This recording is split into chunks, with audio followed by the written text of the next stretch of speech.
السلام علیکم ورحمۃ اللہ وبرکاتہ. ناظرین، میں ہوں سید محمد نظر شاہ شاہین اور آپ دیکھ رہے ہیں میرا یوٹیوب چینل سرحد نیوز کو. ناظرین، اس وقت ہم آئے ہیں جامعۃ الرشید کے مرکزی لائبریری میں، اور اس وقت ہمارے ساتھ موجود ہے مرکزی لائبریری کے مسئول حضرت مولانا فضل محمد مبین صاحب، جو کہ یہاں لائبریری میں ہمارے ساتھ موجود ہیں. ہم ان سے جاننا چاہیں گے کہ ان کا تعارف کس علاقے سے ہے. تو السلام علیکم ورحمۃ اللہ وبرکاتہ.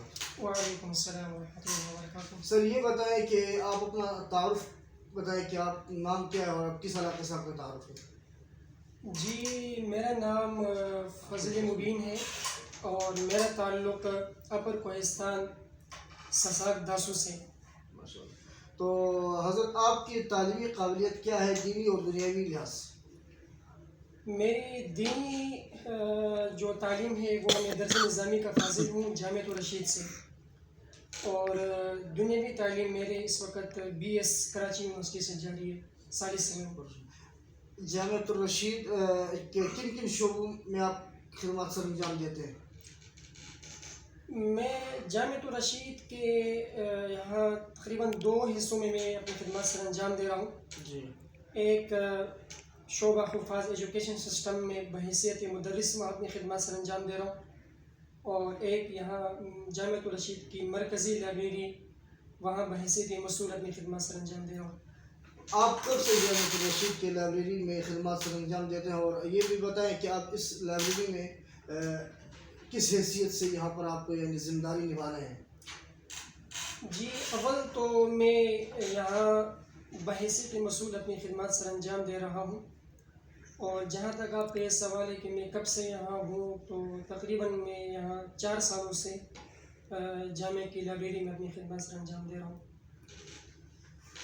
یہ شعبہ حفاظ کرام جو ایجوکیشن ہے، تو اس کا تھوڑا سا ہمیں تعارف اگر آپ کرائیں گے، اور اسی کے اندر آپ کیا کیا مضامین پڑھاتے ہیں؟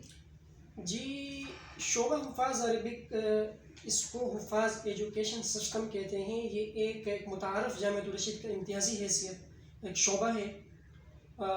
یہ اس کا مختصراً تعارف تو میں آپ کو یہی کہوں گا کہ اس میں 13 سال سے چھوٹے بچہ لیا جاتا ہے، اور حافظ قرآن ہو، 5ویں جماعت تک پڑھا ہو.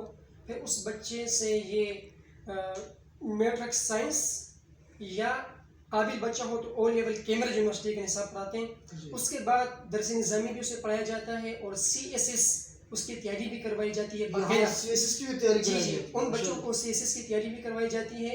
اور جو قابل بچے ہوتے ہیں او لیول جس نے پڑھا ہو اس سے اے لیول بھی پڑھاتے ہیں، اور ورنہ پھر جو ہے وہ اصلی تعلیم کے ساتھ ساتھ وہ ایک بہترین. یہ حفاظ ایجوکیشن جو کورس ہے، یہ دیگر مدارس میں یا صرف اسی مدرسے کے اندر بھی سر انجام دے رہے ہیں؟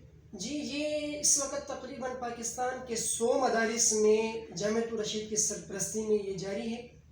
وہاں یہ خدمات سر انجام دی جا رہی ہیں، یہ کورس جاری ہے. اس جامعے میں کوہستان کی کتنے طلبہ ہیں؟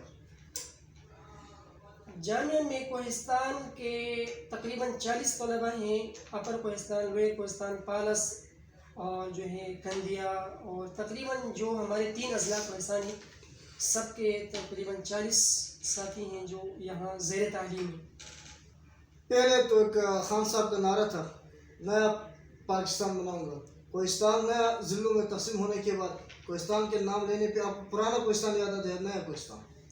جی، میری نظر میں تو بالکل آپ کا یہ اہم سوال ہے. میری نظر میں کوہستان وہی پرانا کوہستان ہے، اگرچہ جغرافی حیثیت سے وہ نیا کوہستان بن گیا. اس کی اپنی ایک اہمیت ہے، اس طرف میں نہیں جاؤں گا.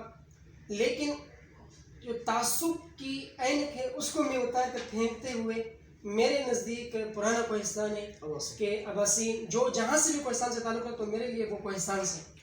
تو یہ ماشاء اللہ سر بہت بڑی خوبی ہے آپ کے اندر، کیونکہ جو ہمارے کوہستان سے اسٹوڈنٹ آتے ہیں پڑھنے کے لیے، تو ان کے کوئی علاقے کا بندہ باہر ملتا ہے تو وہ یہ نہیں سمجھتے کہ کوہستان کا، وہ یہ سمجھتے ہیں یہ میرے گھر کا فرد ہے. تو سر، کوہستان کے طلبہ کن کن شعبوں میں یہاں تعلیم حاصل کرتے ہیں؟ کوہستان کے یہاں طلبہ جو ہیں وہ زیادہ تر معہد الرشید اور درس نظامی میں ہیں، اور کچھ 1-2 ساتھی وہ تخصصات میں بھی ہیں. آپ کے ان کے حوالے کیا جذبات اور کیا خدمات ہیں؟ جی میں تو بڑے جذبات اور بڑے توقعات کے ساتھ لگا رہتا ہوں ان کے ساتھ. جی ماشاء اللہ. اور الحمدللہ یہاں 3 سال پہلے ہم نے ایک اس حوالے سے کوہستان کے طلباء کو ایک پیج پر جمع بھی کیا تھا، اور الحمدللہ وہ جمع بھی ہیں. چاہے کسی بھی علاقے سے ان کا تعلق ہو، کوہستان کے 3 اضلاع میں سے کسی بھی ضلع سے ان کا تعلق ہو، الحمدللہ وہ ایک ساتھ رہتے ہیں. ان کی اس حوالے سے اٹھنا بیٹھنا ایک ساتھ ہے، اور ان میں مریضوں کے پھر خاص طور پر ایک فنڈ مقرر ہے اس میں، اور اسی طور پر ٹرسٹ ہے، اور مستقبل میں کیا کچھ کرنا ہے اس حوالے سے بھی ان کی منصوبہ بندی ہے، اس کے لیے افراد سازی اس پر بھی الحمدللہ کام ہو رہا ہے. آپ کا کوہستان کے مستقبل تعلیم کیا دیکھتے ہیں؟ میں کوہستان کے تعلیمی جو مستقبل ہے اس کو بڑا روشن دیکھتا ہوں، لیکن ساتھ ساتھ میں بڑا خطرناک بھی دیکھتا ہوں، دینی اور دنیاوی دونوں لحاظ سے. اس لیے کہ ایک طرف تو ہم دینی طور پر بھی ہمارے کوہستان میں جو مروج تعلیم ہے یعنی وفاق المدارس، تو وہ اب تک بھی آپ ہی کو زیادہ علم ہوگا اس کا کہ وہ بھی کافی حد تک کمزور ہے. یعنی وفاق المدارس کے مدارس بھی بہت کم ہیں بحیثیت کوہستان ایک 3 ضلعوں پر مشتمل ہونے کے. چاہیے کہ ایک نیا تعلیم، نیا نظام، اور اب جو ہے وہ ایک نیا نظام کوہستان میں رائج کرنا ہوگا جو دونوں تعلیموں پر مشتمل ہو، جو ایسے نسل تیار کریں کہ جو کسی بھی میدان میں کسی سے بھی پیچھے نہ ہو. آپ ایک اور کوہستانی ہیں، اس وقت آپ باہر ہیں، اور آپ نے کوہستان کے اندرونی حالات سے بھی آپ واقف ہیں، اور آپ باہر رہ کر کوہستان میں کس چیز کی کمی آپ کو نظر آتی ہے تعلیم کے لیے سے؟ میں تو زیادہ تر مدارس سے میرا تعلق ہے، تو میں اسی حوالے سے علماء کے ذمے کیا ذمہ داریاں ہیں اور کیا تعلیمی فقدان ہیں اس پر میں فوکس کروں گا. ایک طرف تو ہمارے کوہستان اب جس طرف ایجوکیشن کی طرف بڑھ رہا ہے، اور یعنی خصوصاً عصری تعلیم کی طرف، تو وہ بڑے پیمانے پر بڑھ رہا ہے، اور الحمدللہ ایک خوش آئندی بات ہے اور بہت ہی خوشکن بات ہے. لیکن دوسری طرف خطرہ جو ہمارے دینی مدارس ہیں وہ بہت پسماندگی کی طرف جا رہے ہیں. تو میں اس حوالے سے علماء کے ذمے بڑی ذمہ داریاں دیکھ رہا ہوں. تو خاص طور پر میں علماء سے یہی کہوں گا، کوہستان کے علماء سے، کہ ہمیں ایسا نظام دینا ہوگا کہ جو دونوں تعلیموں پر مشتمل ہو، کیونکہ مستقبل جو ہے وہ ہمیں کوہستان کے لیے ایسے قائدین کی ضرورت ہے جو ہر نوجوان کے ذہن کو متاثر بھی کر سکیں اور وہ ان پر مؤثر بھی ہو اور ان کے جذبات کے ساتھ جو ہے وہ کھیل سکیں. یعنی علماء ان کے جذبات کے ساتھ کھیل سکیں، علماء کے جذبات کے ساتھ کوئی نہ کھیلے. آپ کے ادارے سے کوہستان کے لیے کتنے افراد آپ تیار کر کے بھیج رہے ہیں تقریباً 1-2 سالوں میں کہ وہ آ کر علاقے میں چینجنگ لا سکے؟ یہ ایک مشکل سوال بھی ہے اور میرے لیے تو دیکھیں اب کیا ہوتا ہے. الحمدللہ اس پر اپنے طور پر انفرادی کوششیں بھی ہیں، اجتماعی کوششیں بھی ہیں، اور زیادہ تر میں یہی کہوں گا کہ اس پر ہم جو بھی تیار کریں گے یا جو بھی مشاورت سے کریں گے وہ مقامی علماء ہی کی مشاورت سے ہوگا، اور جو کام بھی انشاءاللہ ہم کوہستان میں کریں گے اللہ ہمیں توفیق دیں تو وہ مقامی علماء سے مشاورت اور جائزہ لینے کے بعد ہی ایسا کوئی ترتیب اگر اللہ نے ہمیں توفیق دی تو ہم انشاءاللہ تعالیٰ کرنے کی کوشش میں ہیں اور جد و جہد میں بھی ہیں، افراد سازی میں بھی لگے ہوئے ہیں انشاءاللہ. آخر میں آپ کوہستان کے علماء کو کیا مشورہ دیں گے؟ میں اور کوہستان کے علماء کو مشورہ، یہ ایک میرے لیے مشکل سوال ہے. میری اس قدر، میں تو اپنے آپ کو اس قدر اہل ہی نہیں سمجھتا ہوں کہ میں مشورہ دوں کسی کو.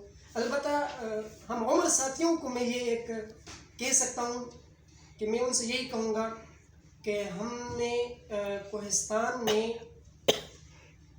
اس چیز پر زیادہ توجہ دینی ہوگی، چونکہ اب کوہستان جو ہے خاص طور پر جس طرح کوہستان داسو ڈیم بن رہا ہے، تو اس ڈیم کی وجہ سے جو تبدیلیاں آئیں گی وہ تبدیلیاں تمدن کے حساب سے بھی ہوگی، وہ تبدیلیاں تعلیمی حساب سے بھی ہوگی، اور وہ تبدیلیاں ذہنی حساب سے بھی ہوگی.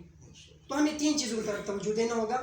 ایک یہ کہ جو متمدن طبقہ ہوگا ان کو ہم دین کے کیسے قریب کر سکیں گے، اس کے لیے ہمیں منصوبہ بندی کرنی ہوگی. اس کے لیے ہمیں تعلیمی ایسے منصوبہ بندی کرنی ہوگی، ایسے افراد اس کے لیے تیار کرنے ہوں گے کہ جو ان کو قبول کر سکیں. دوسری طرف جو تعلیمی تبدیلیاں آنے والی ہیں کوہستان میں وہ یہی ہیں کہ ہمیں اس پر بھی توجہ دینی ہوگی. ایسے مدارس رائج کرنے ہوں گے کہ خاص طور پر وہ مدارس جو تعلیمی ذمہ داریاں، اس میں یہ کہوں گا خواتین کے مدارس، جی چونکہ اب کوہستان میں بڑے پیمانے پر خواتین کی تعلیم کا رواج عام ہونے والا ہے عصری، تو اس کے ایک منفی اثرات بھی ہوں گے. تو اس حساب سے کلچر کے اوپر آپ کلچر پر فرق پڑے گا اس پر. تو میں علماء سے یہی کہوں گا کہ اس طرح کا ایک تعلیمی نظام ہمیں دینا ہوگا کہ مدرسے کے اندر ہی عصری تعلیم بھی ہو خواتین کے لیے ایک حد تک، تاکہ وہ تعلیم حاصل تو کر سکتے، تعلیم بھی حاصل کرے، بنیادی تعلیم بھی انہیں ملے اور دینی تعلیم بھی انہیں ملے، اور بچوں کی تربیت بھی کر سکتے ہیں بچوں کی. بالکل ماں جو ہے وہ بچے کی اہم گود، اہم مدرسہ وہی، تو وہ ایسی ہو کہ وہ بچوں کو دینی تعلیم سے بھی آراستہ کر سکے اور دنیاوی تعلیم سے بھی آراستہ کر سکے. اور تیسری طرف ہمیں جو بچوں کے لیے تعلیم ہے اس پر بھی ایسے مدارس عام کرنے ہوں گے کہ جس میں دونوں قسم کی تعلیم دی جاتی ہو، اعلیٰ پیمانے پر دی جاتی ہو. تو اس طرح کے بھی ہمیں منصوبہ بندی کرنی ہوگی، اس طرح کے نظام بھی ہمیں رائج کرنا ہوگا وفاق المدارس کے نصاب کے ساتھ ساتھ ہی.